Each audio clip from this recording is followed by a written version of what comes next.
வணக்கம் தோழமைகளா, நான் உங்கள் கௌசல்யா. நம்ம இப்போ முருகன் எப்படி பிறந்தாரு, பிறந்ததற்கான காரணத்தை கதையா பார்த்துட்டு இருக்கோம். போன கதையோட முடிவில் சிவபெருமான் முருகனை 6 முகனை ஒரே ஒரு ரூபத்தில் ஒரு குழந்தையா மாத்துறாரு. அதை கார்த்திகை பெண்கள் பார்வதியிடம் கொடுத்துட்றாங்க. பார்வதி தேவி தன்னோட குழந்தைய முதலா தொட்ட பரிசத்தை ரசிச்சுக்கிட்டு இருக்காங்க. அதோட கதை முடிந்தது. இப்போ குழந்தைக்கு பேர் வச்சாச்சா அப்படின்ற கேள்வி வருது. பார்வதி தேவி கேட்குறாங்க. உடனே கார்த்திகை பெண்கள் எல்லாருமே இல்லை வைக்கல அப்படின்னு சொல்லிட்டு உடனே சிவபெருமான்ட்ட கார்த்திகை பெண்களே கேட்குறாங்க. இப்போதான் இங்கே எல்லா தாய்மார்களும் இருக்கோம், நாங்கள் 6 பேர், அப்புறம் கங்கை, பூமாதேவி, அப்புறம் பார்வதியுமே இங்கே இருக்காங்க, அதனால சிவபெருமானே பேர் வைக்கட்டும் அப்படின்னு சொல்லி கார்த்திகை பெண்கள் சொல்றாங்க. உடனே சிவபெருமான் என்னோட சிவ அம்சம் பொருந்திய மகன் அப்படின்றனால இவனுக்கு குகன் அப்படின்னும், பார்வதியின் மைந்தன் அப்படின்றனால இவனுக்கு கந்தன் அப்படின்னும், பூமாதேவி மற்றும் கங்கா மூலமா பூமியில அவதரிச்சனால இவனோட பெயர் குமரன் அப்படின்னும், கடைசியாக கார்த்திகை பெண்களால் வளர்க்கப்படுறனால இவன் பேர் கார்த்திகேயன்னும் 4 பேர்களை சிவபெருமான் முருகனுக்கு சுற்றாரு.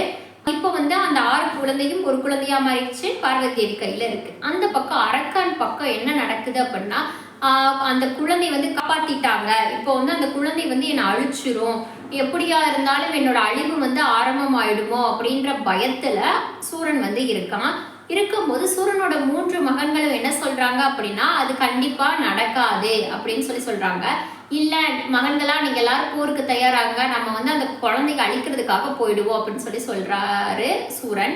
உடனே மகன்கள் எல்லாருமே இல்ல, சிவபெருமானுக்கு எதிராக ஆயுதம் ஏந்துவதா நாங்களே சிவபெருமான்கிட்ட வேண்டி சாகா வரத்தை வாங்கி வச்சிருக்கோம், நீங்க அதை தீய வழியில சென்று அந்த வரம் பழிக்காத மாதிரி ஆக்கிருவீங்க போலயே அப்படின்னு சொல்லிட்டு இல்ல எங்களால முடியாதுன்னு சொல்லி சூரனோட புத்திரர்கள் 3 பேருமே சொல்லிடுறாங்க.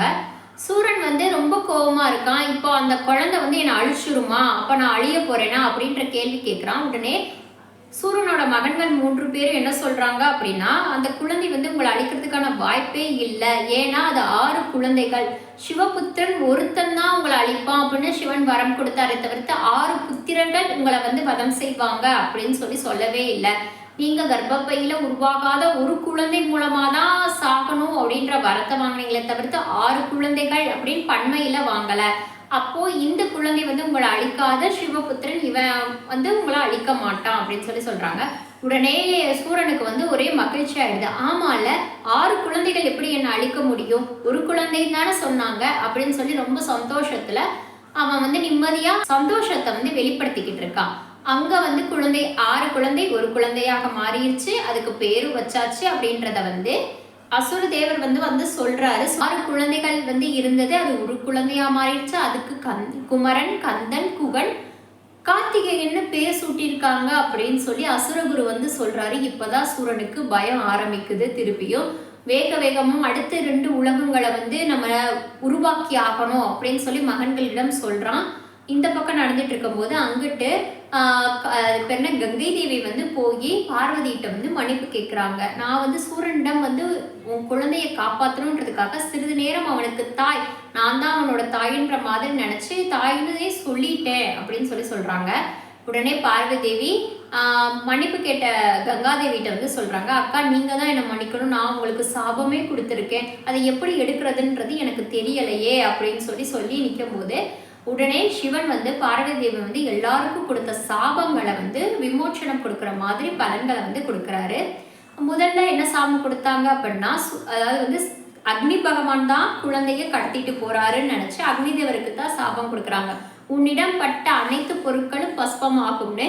உடனே அக்னி தேவருக்கு என்ன வரம் கொடுக்குறாரு அப்படின்னா, உன்னிடம் பட்ட பொருட்கள் அனைத்தும் பஸ்மமாகும், ஆனால் அவை அனைத்தும் தூய்மை உள்ளதாகவே மதிக்கப்படும், உன்னிடம் எரிந்த பொருட்கள் அனைத்தும் தூய்மையான பொருளாகவே போற்றப்படும் அப்படின்னு அவரோட வாழ்க்கைக்கு அடுத்த அர்த்தத்தை கொடுக்குறாரு. அதுக்கு அடுத்த சாபம் கங்காதேவிக்கு தான் பார்வதி தேவி கொடுப்பாங்க. கங்காதேவி என்னோட புத்திரன் சொல்லிடுவாங்க இல்லையா, அதனால அவங்களுக்கு என்ன சாபம் கொடுப்பாங்கன்னா, பார்வதி தேவி உன்னிடம் அழுக்கு அசுத்தப்பான பெண்ணாகவே கருதப்படுவாயின்னு, உடனே சிவன் வந்து அந்த சாபத்தை வரமா மாத்துவார். எப்படின்னா, உன்னிடம் வந்து எல்லா மனிதர்களும் அவங்களோட பாவங்களை வந்து உன்னிடம் விட்டு செல்வாங்க. பூமியில நர்மதான ஒரு ஆறு தோன்றும். அந்த ஆறின் மூலமாக உன்னுடைய பாவங்கள் அனைத்தும் கழிக்கப்படும். நீ தூய்மையாக மாற்றி திரும்பியும் மனிதர்களின் பாவங்களை நீ சுமக்க வேண்டியதாக தான் இருக்கும் அப்படின்னு சொல்லி அவங்களோட சாபத்தை வரமா மாத்திடுவார். பூமாதேவிக்கு பல கணவர்கள்னு பார்வதி சாபம் கொடுத்தாங்க இல்லையா, அதை வந்து சிவன் ஆமாம் உனக்கு பல கணவர்கள் வந்து நியமிப்பாங்க, வந்துட்டே இருப்பாங்க. ஆனா வந்து உனக்கு வர்ற அத்தனை கணவர்களுமே பாசமுள்ள ஒரு மனிதர்களாகவும் உன்னை பத்திரமாக பாதுகாக்கும் கடமை உள்ளவர்களாகவும் இருப்பாங்க அப்படின்னு சொல்றாங்க. சொன்னதுக்கு அப்புறம் வந்து உடனே பார்வதி தேவி அதை சபிச்சதுக்கான பலனையும் சிவன் சொல்லிட்டாரு. இப்போ நம்ம குழந்தைங்க இங்க இருந்து கொண்டுட்டு போயிடலாம்னு மனசுல நினைச்சு சிவனிடம் போய் கேக்குறாங்க. தேவா வாங்க நம்ம கைலாயத்துக்கு போயிடலாம் குழந்தையோட அப்படின்னு சொல்றாங்க. உடனே வந்து சிவபெருமான் வந்து சொல்றாரு, இல்லை தேவி, குழந்தை வந்து இன்னும் சிறிது காலம் வந்து இங்கேயே வளரட்டும், வரும் வேலையை நான் முடிவு செய்கிறேன் அப்படின்னு சொல்றாரு. உடனே பார்வதி தேவிக்கு தூக்கி வாரி போட்டுருச்சு. இப்பதான் தன்னோட குழந்தைங்க வந்து அவங்க முதல்ல பாக்குறாங்க. இவ்வளோ நேரம் கழிச்சு பிறந்த குழந்தைங்க தாய் பார்க்கணும்னு ஆசைப்படுற அந்த தருணத்துல உங்க குழந்தைய பிரிஞ்சு இருந்திருக்காங்கன்றதே பெரிய கொடுமை இல்லையா அப்படின்னு சொல்லி நினைச்சிட்டு இருக்காங்க. திடீர்னு சிவபெருமான் வந்து அந்த குழந்தைக்கு உரிமையே இல்லைன்றாரு. அதுக்கப்புறம் உரிமை கிடைக்குது. அப்புறம் வந்து இங்கேயே வளரட்டும்ன்றாரு. இவர் என்னதான் நினைச்சுக்கிட்டு இருக்காரு, தாய்ப்பாசன்றது சிவனுக்கு புரியவே புரியாதா அப்படின்னு சொல்லி பார்வதி தேவி நினைச்சிட்டு, ஏன் தேவா இப்படி பண்றீங்க, நான் தான் என் குழந்தைய பிரிஞ்சு ரொம்ப கஷ்டப்பட்டு இப்பதான் என் குழந்தைய வந்தடைஞ்சேன், ஏன் இன்னமும் நான் பிரிஞ்சு வாழணும்னு சொல்றீங்க அப்படின்னு சொல்லி சிவன்கிட்ட கேட்கிறாங்க. உடனே சிவபெருமான் வந்து இந்த உலகத்தின் நன்மைக்காக நாம் நம் புத்திரரை சிறிது காலம் பிரிந்தே ஆக வேண்டும் அப்படின்னு சொல்றாரு. உடனே உலகத்தின் அன்னையாக நீ யோசி அப்படின்னு சொன்ன உடனே வந்து பார்வதி தேவி வேற வழி இல்லாம குழந்தைய வந்து கார்த்திகை பெண்களிடம் கொடுத்துட்டு வேவேமா அங்க கார்த்திகை லோகத்தை விட்டு வெளியேறாங்க. உடனே சிவபெருமான் வந்து கார்த்திகை பெண்களிடம் ஒரு விஷயத்த வந்து தெளிவா ஞாபகப்படுத்திட்டு போறாரு. இப்பொழுது பார்வதி வந்து எந்த அளவுக்கு குழந்தைய பிரிஞ்சு துயரத்தை அடைகிறாளோ அதே அளவுக்கு துயரம் வந்து ஒரு நாள் நீங்களும் கண்டிப்பாக உணர்வீர்கள். அதை மனதில் வைத்துக்கொண்டு குழந்தைய வளருங்கள் சொல்லி சிவபெருமான் சொல்றாரு. சரி சிவபெருமானே அப்படின்னு சொல்லி கார்த்திகை பெண்கள் வந்து குழந்தைய வாங்கிக்கிறாங்க. அங்க வந்து பார்வதி போயிட்டு இருக்காங்க இல்லையா, சிவபெருமான் வந்து பார்வதி தேவி கூடயே கைலாயத்துக்கு போகிறதுக்கு ரெடி ஆயிட்டாரு. அங்க கைலாயத்துல என்ன நடக்குதுன்னா, நந்தி தலைமையில வந்து ஒரு கைலாயத்துல இருக்க எல்லாருமே சேர்ந்து வரப்போற குமரனை வந்து வரவேற்கணும் அப்படின்னு சொல்லி ஏகப்பட்ட விஷயங்களை செய்யறாங்க.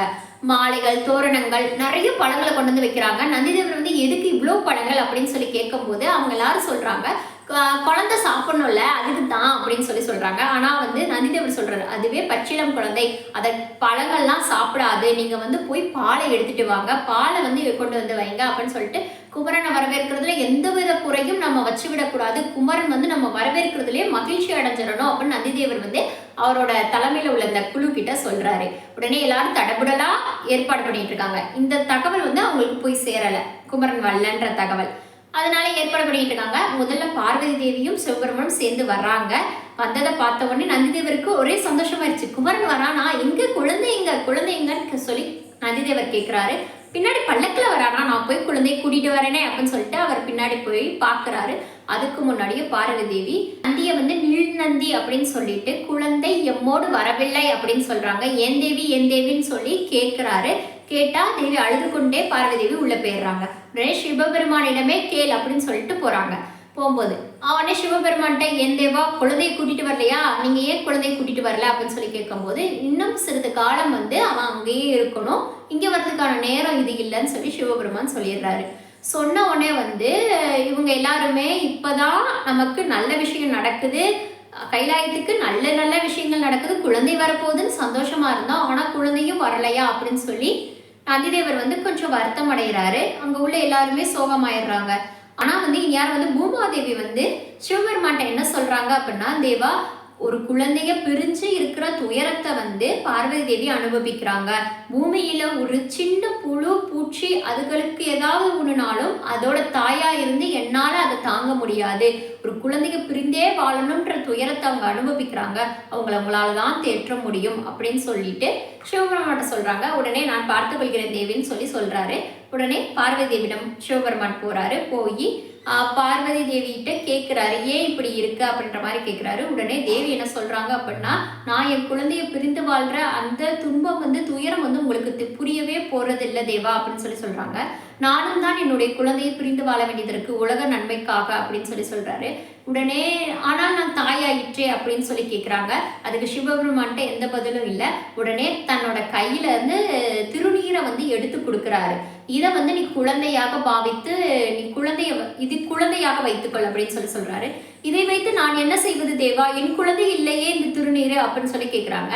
உடனே சிவபெருமான் சொல்றாரு, இதில் ஒரு குழந்தைய செஞ்சு அந்த குழந்தைய உன் குழந்தையா பாவிச்சு அந்த குழந்தைக்கு தேவையான எல்லா விஷயத்தையும் நீ இந்த திருநீருக்கு செய்யி, இந்த பொம்மைக்கு செய்யி, அது உன் குழந்தையை போய் சேரும் அப்படின்னோடனே, எப்படி தேவா அது குழந்தையாக மாறும், அது ஏன் குழந்தைக்கு எப்படி போய் சேரும் அப்படின்னு அவங்க கேட்ட உடனே சிவபெருமான் சொல்றாரு, எப்படி பூமியில் ஒரு சிலையை வடித்து அந்த சிலை கடவுள் என்று நம்பி நம்மளை வணங்குகிறார்களோ அந்த வேண்டுதல் நம்மிடம் சேருது அல்லவா, அதே மாதிரிதான் ஒரு குழந்தைய நீ இதை பாவிச்சு வச்சு அந்த குழந்தைக்கு உன்னுடைய தாய்ப்பாசத்தை முழுசா கொடுத்தா அந்த குழந்தைக்கு உன்னுடைய தாய்ப்பாசம் போய் சேரும்ன்றதும் உண்மைதான் அப்படின்னு சொல்றாரு.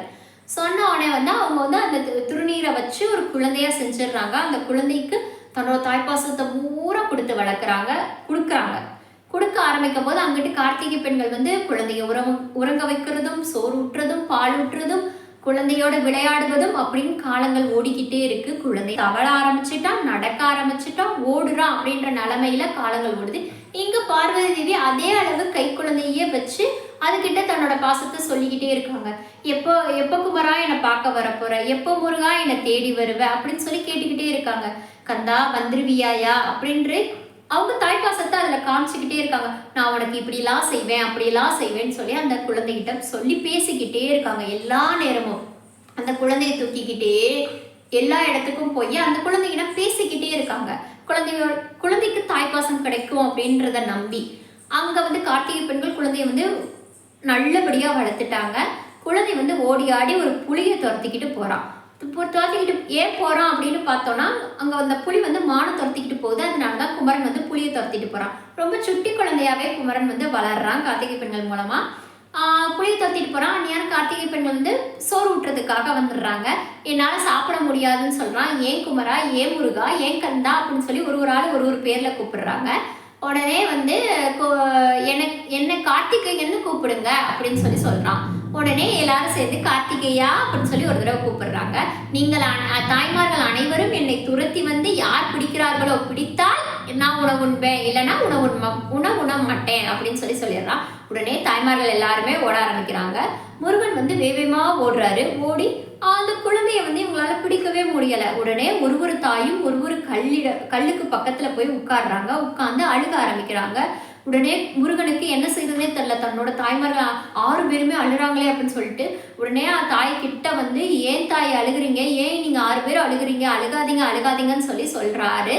உடனே தாய்மார்கள் 6 பேரும் எப்படி உன்னை பிடிச்சோம் பார்த்தியா அப்படின்னு சிரிக்கிறாங்க. சிரிச்ச உடனே நீங்க எல்லாருமே என்னை ஏமாத்திட்டீங்க, ஏன் அழுதீங்க, நான் குறும்பு பண்றேன்றதுக்காக இப்படி பண்றீங்களா அப்படின்னு கேட்கிறான். கேட்டவுடனே நீ எங்களோடு விளையாண்டாய் அல்லவா, அதனால் நாங்களும் உன்னோடு விளையாண்டோம் அப்படின்னு சொல்றாங்க.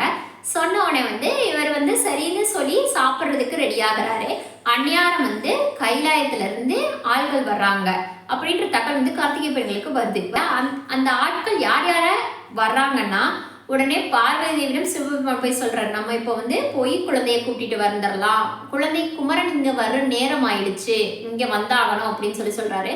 உடனே குமரன் இங்க வரணும்னே பார்வதிக்கு சந்தோஷம் தாங்கல. உடனே வாங்க போய் உடனே கூட்டிட்டு வந்துடலாம் அப்படின்னோடனே முதல்ல கார்த்திகை பெண்கள் அதுக்கு தயாராகணும் இல்லையா, அதனால நந்தி தேவர் போய் இந்த தகவலை சொல்வாரு அப்படின்னு சொல்லிடுறாரு சிவன். நந்தி தேவர் போய் இந்த தகவலை சொல்ல போறதுக்கு போய்கிட்டு இருக்காரு. அப்பொழுதே கார்த்திகை பெண்களுக்கு அந்த தகவல் போயிருது. உடனே குமரனுக்கு உணவை கொடுத்து சாப்பிட வச்சுட்டு அவன் அங்கே விளையாடுன்னு சொல்லிட்டு கொஞ்ச தூரம் தள்ளி வந்துடுறாங்க. வந்துட்டு நந்தி தேவர் வர்றாரு. வந்ததுக்கு அப்புறம் கார்த்திகை பெண்கள் 6 பேரையும் பார்க்கறாரு, வணங்குறாரு. வணங்கிட்டு எங்க குமரனை நாங்க கூட்டிட்டு போற காலம் வந்துருச்சு, சிவபெருமான் சொன்னாரு, பார்வதி தேவியும் சிவபெருமானும் கூட்டிக் கொள்கிறார்களாம் அப்படின்னு சொல்றாரு. உடனே எங்களால் கொடுக்க முடியாது அப்படின்னு 6 பேரும் ஒரே மாதிரி சொல்றாங்க. சொன்ன உடனே அவங்க தானே தாய் தந்தையர், அப்ப அவங்க கேட்டா நீங்க கொடுத்துதானே ஆகணும்னு நந்தி தேவர் கேட்கிறாரு. கேட்டவனை வந்து இல்லை எங்களால் எங்கள் குமரனை வந்து பிரிஞ்சு இருக்க முடியாது, எங்கள் முருகனை பிரிஞ்சே இருக்க முடியாது, நாங்கள் கொடுக்க மாட்டோம்னு சொல்கிறாங்க. இதையெல்லாம் ஓரத்துலேருந்து ஒழிஞ்சிக்கிட்டு இருந்த முருகன் வந்து கேட்டுடுறாரு. கேட்ட உடனே யார் என் தாய் தந்தையர்கள்? அப்படியெல்லாம் யாருமே கிடையாது, இவங்க 6 பேரும் தான் என் தாய்மார்கள். நான் இந்த லோகம் கார்த்திகை லோகத்துல தான் நான் பிறந்தேன். எனக்கு பேர் தான் கார்த்திகேயன் இருக்கே, வேற யாருக்கும் நான் மகனா இருந்தா அவங்க உள்ள பேர் ஏன் சிவபுத்திரன்னு பேர் இருந்திருக்கலாம், பார்வதியின் மைந்தன்னு பேர் இருந்திருக்கலாம், இல்ல கைலாயத்தின் வாரிசு அப்படின்னு ஏதோ ஒரு பேர் இருந்திருக்கலாமே. எங்க அம்மா செல்லமா நிறைய பேர் வச்சு கூப்பிட்டாலுமே எனக்கு கார்த்திகேயன் தானே பேர் இருக்கு, அப்படின்னா நான் எப்படி உங்களோட வர முடியும், நான்லாம் வர முடியாது அப்படின்னு சொல்லி யாரு குமரனே சொல்லிடுறாரு. சொன்ன உடனே வந்து நந்திதேவருக்கு என்ன செய்யறதுனே தெரியல. இவங்களும் குழந்தைய அனுப்ப மாட்டேன்றாங்க, குழந்தையும் புரியாம வரமாட்டேன்னு சொல்லுதே அப்படின்னு சொல்லிட்டு நின்றுகிட்டே இருக்காரு. இல்ல அப்படிலாம் விட முடியாது அப்படின்ற மாதிரி கார்த்திகை பெண்களிடம் கேட்டுட்டு இருக்காரு. கேட்டுட்டு இருக்கும்போது வந்து சரி ஒரு விஷயம் பண்ணிக்கலாம், நான் வந்து உங்க கூட வரேன், ஆனா அதுக்கு பதிலாக நீங்க வந்து ஒரு போட்டியில ஜெயிச்சாதான் நான் உங்க கூட வர முடியும் அப்படின்னு சொல்லி முருகர் சொல்றாரு. போட்டியா? அது என்ன போட்டி அப்படின்னு சொல்லி நந்திதேவர் அது என்ன போட்டியா இருந்தாலும் நான் ஜெயிச்சிருவேன் அப்படின்ற மாதிரி என்ன போட்டி அப்படின்னு சொல்லி கேட்கிறேன். ஒன்றுமல்ல, நீங்க ஒரு கூட்டமா இருக்கீங்க, பாலகனா இருக்கிற என்னை வந்து நீங்க எல்லாரும் சேர்ந்து துரத்தி பிடிக்கணும். நீங்க பிடிச்சிட்டீங்கன்னா நான் வந்து கைலாயத்துக்கு வர்றேன், இல்லையா என்னால வர முடியாது, உங்களை அனுப்புனவங்க கிட்ட நீங்களே போய் சொல்லிருங்க அப்படின்னு சொல்றாரு. உடனே நம்ம தான் பெரிய ஆள்களாச்சே அப்படின்னு சொல்லிட்டு எல்லாரும் சேர்ந்து ஓடுறாங்க. குகனை துரத்திக்கிட்டு குகன் வந்து வேகமா ஓடுறாரு. ஓடுனா அவரை பிடிக்கவே முடியல. அந்த குழந்தை சுட்டித்தனம் பண்ணிட்டு ஒரு இடத்துக்கும் அதுக்கு தெரிந்த இடம்ன்றனால வேகமா போயிருது. இவங்க பின்னாடி துரத்தி போறதுக்குள்ள அந்த குழந்தை வந்து இங்கும் அங்குமா ஓடிக்கொண்டே இருக்கு. முருகனை அவங்களால பிடிக்க முடியல. உடனே கந்தா எங்களால முடியலப்பா, நாங்க தோத்துட்டோம்ப்பா, எங்க தோல்வியை ஒத்துக்கிறோம்ப்பா, நீதான்ப்பா ஜெயிச்ச அப்படின்னு சொல்லி அவங்க தோல்வியை ஒத்துக்கிறாங்க. ஒத்துக்கிட்டதுக்கு அப்புறம் வந்து முருகன் வந்து பெண்கள் வளர்த்த ஒரு குழந்தையவே உங்களால பிடிக்க முடியல, நீங்க பெரியவர்கள்னு வேற சொல்லிக்கிறீங்க, என்ன பெத்தவங்க வேற ஒருத்தவங்க வேற சொல்லி வந்துட்டீங்க, போங்க போய் இந்த தகவலை வந்து அனுப்புனவங்க கிட்ட போய் சொல்லுங்க அப்படின்னு சொல்லி முருகன் சொல்லிடுறாரு. உடனே நந்திதேவர் ரொம்ப சோகமா அங்க இருந்து கிளம்பி போறாரு. அங்க வந்து பார்வதி தேவியும் சிவபெருமானும் தகவல் வரும், நம்ம போய் நம்ம குமரனை கூட்டிட்டு வந்துடலான்ற எண்ணத்துல இருக்காங்க. ஆனா வந்து நந்திதேவர் வந்து போய் இந்த மாதிரி தகவல் சொன்ன உடனே உங்களுக்கு என்ன பண்றதுன்னே தெரியல. உடனே வந்து பார்வதி தேவியும் சிவபெருமானும் உடனே வந்து கைலாயத்துல இருந்து கிளம்பி வர்றாங்க. கண்டிப்பாக முருகன் வந்து இங்க வந்தாகணும், அதற்கான வேலை வந்து விட்டதுன்னு சிவபெருமான் சொல்லிக்கிட்டே வர்றாரு. வரும்போது இங்க வந்துட்டாங்க. கார்த்திகை லோகத்துல கார்த்திகை பெண்களிடம் வந்து கேட்குறாங்க. கேட்கும் போது வந்து முருகனும் அங்கதான் இருக்காரு. நான் உங்க கூட வரமாட்டேன், நான் யாரு நான் வந்து உங்க பிள்ளை இல்லை, இவங்க தான் என்னோட அம்மாங்க அப்படின்னு சொல்லிடுறாரு. உடனே கார்த்திகை பெண்கள்கிட்ட வந்து எங்கள் குழந்தை எங்கள்கிட்ட கொடுத்துருங்க அப்படின்னு சொல்றாங்க பார்வதி தேவி. உடனே கார்த்திகை பெண்கள் இல்ல முடியாது அப்படின்ற மாதிரி, இன்னும் கொஞ்ச நாள் இங்கேயே இருக்கட்டுமே, குழந்தைய நாங்களே வளர்த்துக்கிறோம் அப்படின்ற மாதிரி கேட்குறாங்க, பேசுறாங்க. உடனே வந்து சிவபெருமானுக்கு ரொம்ப கோவம் வந்துருது. உடனே அந்த குழந்தை வந்து இல்ல இதுதான் எங்க அம்மா, நீங்க எல்லாரும் போய் சொல்றீங்க, ஏன் அம்மா எல்லாருமே இப்படி யோசிக்கிறாங்க அப்படின்னு சொல்லி நினைச்சுக்கிட்டு அந்த குழந்தை வந்து மனசொடைஞ்சு வேகமா ஓட ஆரம்பிக்குது. உடனே பார்வதி தேவி வந்து குழந்தை பின்னாடியே ஓட ஆரம்பிக்கிறாங்க. நில் குழந்தை பெண்ணா குமரா நில், முருகா நில் அப்படின்னு சொல்லிட்டு பார்வதி பின்னாடியே ஓடுறாங்க. நான் உங்க பிள்ளை இல்லை, நான் உங்க பிள்ளை இல்லைன்னு குழந்தை முருகன் வந்து சொல்லிக்கிட்டே ஓடுறாரு. ஒரு தாய்க்கு எவ்வளவு பெரிய துயரம், தன்னோட குழந்தை வந்து நான் உங்க குழந்தை இல்லைன்னு சொல்றது அப்படின்னா அந்த தாய்கிட்ட தான் கேட்கணும். குழந்தைய பிரிஞ்சு வாழ்ந்தது எவ்வளவு துயரமோ அதை விட அதிகமான துயரம் அந்த வார்த்தைகள்ல இருக்கும். உடனே ஓடிக்கிட்டு இருக்காங்க. இந்த பக்கம் வந்து கார்த்திகை பெண்களிடம் வந்து சிவபெருமான் கேட்கிறாரு, அன்றே சொன்னேன்ல பார்வதி தேவி எப்படி குழந்தைய பிரிஞ்சு வாழும் போது கஷ்டப்படுவாளோ அதே போல் என்றாவது ஒரு நாள் இந்த நிலைமை உங்களுக்கும் ஏற்படும், இதை தெரிந்தே வாழுங்கள் குழந்தையை அப்படின்னு சொன்னேன் இல்லையா, ஏன் இப்படி பண்றீங்க அப்படின்ற மாதிரி புரிய வச்சுக்கிட்டு இருக்காரு. குழந்தை வந்து எவ்வளவு முக்கியம், இந்த உலகத்தை காப்பாத்த குமரன் வரணும், இந்த உலகம் எப்படி காக்கப்படணும் அப்படின்றது குமரன் கையில தான் இருக்கு, சூரனை அழிக்கத்தான் அவதரிச்சிருக்கான் அப்படின்ற விஷயங்கள்லாம் தெரியவே தெரியாது குமரனுக்கு. குமரனை வந்து நான் இங்க இருந்து கூட்டிட்டு போனா மட்டும்தான் நான் வந்து அவனுக்கு எல்லா விஷயத்தையும் உணர்த்த முடியும். நீங்க வந்து குமரனை அனுப்ப மாட்டேன்னு சொன்னா இது எந்த அளவுல உலகத்தை பாதிக்கும் தெரியுமா, இந்த உலகத்தின் நன்மைக்காக நீங்க வந்து எடுக்க போற முடிவு தான் இனி அப்படின்னு சொல்லின்ற மாதிரி சொல்றாரு. உடனே கார்த்திகை பெண்கள் எல்லாமே தான் பண்றது தப்புதான்றதும் உணர்ந்து குழந்தை வந்து எப்பொழுதுமே தாய் தந்தையிட்ட தான் இருக்குன்றதையும் புரிஞ்சுக்கிட்டு சரின்ற மாதிரி சொல்றதுக்கு முன் வர்றதுக்கு யோசிச்சுட்டு இருக்காங்க. இங்கிட்ட வந்து குழந்தை கிட்ட போய் நான் தான்ப்பா உங்க அம்மான்னு சொல்லி பார்வதிக்கு சொல்றாங்க. குழந்தை வந்து நம்ப மறுக்குது. உடனே குழந்தைகிட்ட போய் என்ன சொல்றாங்க அப்படின்னா, நீ வேணா வந்து உங்க கார்த்திகை பெண்களிடமே கேளு, உன்னை பெத்தவங்க யாருன்னு. அவங்க வந்து இல்லை நாங்க தான் அப்படின்ற மாதிரி சொன்னாங்கன்னா நான் வேணா உன்னை விட்டுட்டு போயிடுறேன், இல்லை அப்படின்னா நீ என் கூட வந்தே ஆகணுன்றாங்க. அம்மாங்க வந்து அப்படி போய் சொல்ல மாட்டாங்க. அப்போ அம்மாட்ட போய் கேட்போன்றதுக்காக இவரும் சரின்றாரு. அதே மாதிரி முருகன் வந்து பார்வதி தேவியோட திருப்பி அந்த இடத்துக்கு வர்றாரு. வரும்போது கார்த்திகை பெண்கள்கிட்ட வந்து கேட்குறாரு, அம்மா நான் வந்து உங்க குழந்தைங்க தான், உங்க குழந்தை தானே, உங்க எல்லாருக்கும் தானே குழந்தையா அவதரிச்சேன், நான் உங்க குழந்தை தானே அப்படின்னு சொல்லி கேட்குறாரு. உடனே இல்லப்பா அவனை பெற்றவங்க அவங்க தான் அப்படின்னு சொல்லி கார்த்திகை பெண்கள் 6 பேருமே சொல்லி புரிய வைக்க முயற்சி பண்றாங்க. உடனே நான் ரொம்ப குறும்பு பண்றேன்றதுக்காக அவங்க கூட என்ன அனுப்பலான்னு முடிவு பண்ணிட்டீங்களாமா, நான் சரியா சாப்பிட மாட்டேன், நான் இங்கங்கேயும் ஓடிக்கிட்டே இருக்கேன், துரு துருன்னு உங்களை தொல்லை பண்றேன்றதுக்காக என்ன அனுப்புறீங்களாமா அப்படின்னு சொல்லி கார்த்திகை பெண்களிடம் அறியாத அந்த குழந்தை வந்து இப்படி கேட்குது. உடனே அவங்களுக்கு என்ன சொல்றதுன்னு தெரியல. அவங்களோட இக்கட்டான நிலைமையை புரிய வைக்கவும் அவங்களால முடியல. இல்லப்பா அவங்க தான் உன்னோட தாய் தந்தையர், அப்ப எதுக்கு இங்க இருந்து போனாங்க, ஏன் என்ன பிரிஞ்சு இருந்தாங்க, எதுக்கு இவங்கள்ட்ட உங்ககிட்ட கொடுத்துட்டு போனாங்க என்ன அப்படின்னு சொல்லி நிறைய கேள்வி கேட்கிறாரு. அப்பா முருகா உனக்கு பதில் சொல்ல எங்களால முடியாதுப்பா அப்படின்னு சொல்லி அவங்களோட விஷயத்த சொல்றாங்க.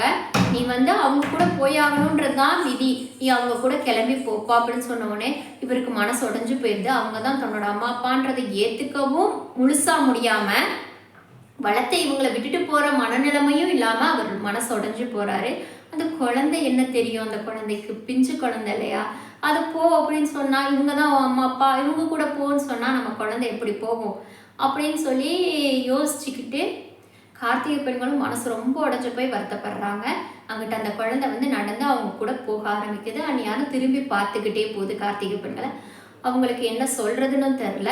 உடனே சிவபெருமான் வந்து திரும்பி பார்த்து கார்த்திகை பெண்கள்கிட்ட ஒரு வார்த்தை சொல்றாரு, நீங்க உலக நன்மைக்காக எல்லா வேலையும் செஞ்சீங்க, அந்த குமரனை பத்திரமாக வளர்த்தீங்க, எந்த ஒரு குறையுமே என் குழந்தைக்கு இல்லை, அப்படி பார்த்து பார்த்து அந்த குமரனை வளர்த்துருக்கீங்க அப்படின்றதுக்காக என் கந்தனை வளர்த்ததுக்காக உங்களுக்கு 6 பேருக்குமே ஒரு வரம். இந்த உலக நன்மைக்காக நீங்க 6 பேருமே நட்சத்திரங்களாக இருப்பீர்கள். நீங்க நட்சத்திரங்களாக இருந்து இந்த உலகத்தில் ஒரு மனிதரோட பாவ புண்ணிய கணக்கும் உங்களின் மூலமாகவே தீர்மானிக்கப்படும்னு சிவன் வந்து அவங்களுக்கு ஒரு வரத்தையும் கொடுத்துட்டு போறாரு. வரம் வாங்கினதெல்லாம் அவங்களுக்கு சந்தோஷம் இல்லைங்க.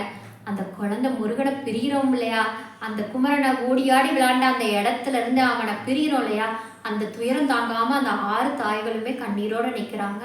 குழந்தை போய்கிட்டே இருக்கு, அவங்க மனசும் அவங்கள விட்டு போய்கிட்டே இருக்கு அப்படின்ற நிலைமை வந்து நடந்துட்டு இருக்கு.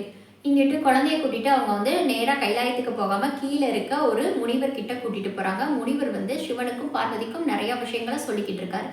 நீ யாரும் சுட்டி குழந்தையா நம்ம முருகன், அதுக்கெல்லாம் கேட்காம என்னப்பா நீங்க போய் பேசிக்கிட்டே இருக்கீங்க அப்படின்னு நினைச்சிட்டு இங்கிட்ட அங்கிட்டும் சுத்த ஆரம்பிக்கிறாரு. சுத்தி அந்த இடத்தெல்லாம் பார்க்க ஆரம்பிக்கிறாரு. அந்நியார வந்து சூரனுக்கு இந்த தகவல் போய் சேருது.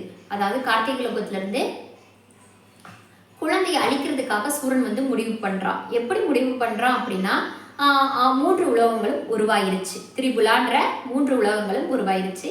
அந்த 3 உலகங்களை வைத்து கார்த்திகை பெண்கள் அடிக்கணும்னு சொல்லி சூரன் வந்து முடிவு பண்றான்.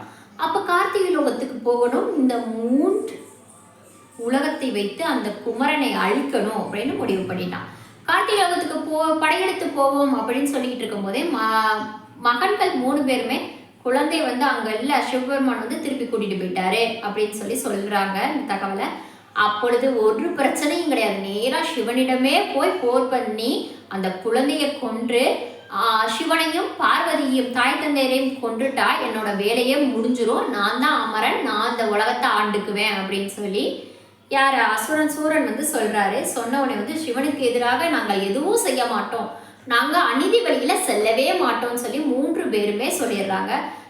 சிவனை பார்த்து நீங்கள் பயம் கொள்ளுங்கள், நான் அல்ல அப்படின்னு சொல்லிட்டு நானே தனியாக போர் புரிந்து கொள்கிறேன் அப்படின்னு சொல்லிட்டு குழந்தைய கொள்றதுக்காக கைலாயத்துக்கு கீழே இருக்கிற அந்த இடத்துக்கு வர்றாரு சூரன். குழந்தை வந்து நடந்து போய்கிட்டே இருக்கு. அப்பொழுது சூரன் வந்து ஒரு சதி பண்றாரு. எப்படின்னா, கார்த்திகை பெண்கள் 6 அம்மாங்கள் மாறி அங்கனக்குள்ள நின்றுட்டு இருக்காரு. குழந்தை வந்து அம்மா வந்துட்டாங்க, அம்மாங்கெல்லாம் இங்கே இருக்காங்க, நம்மளை கூட்டிட்டு போயிடுவாங்களா அப்படின்னு கேட்போம் அப்படின்னு சொல்லி குழந்தை வந்து ஆர்வமாக ஆசையாக அம்மாவை பார்த்து, அம்மாவை பிரிச்ச சோகம் இல்லையா, அம்மாவை பார்த்து ஓடுது.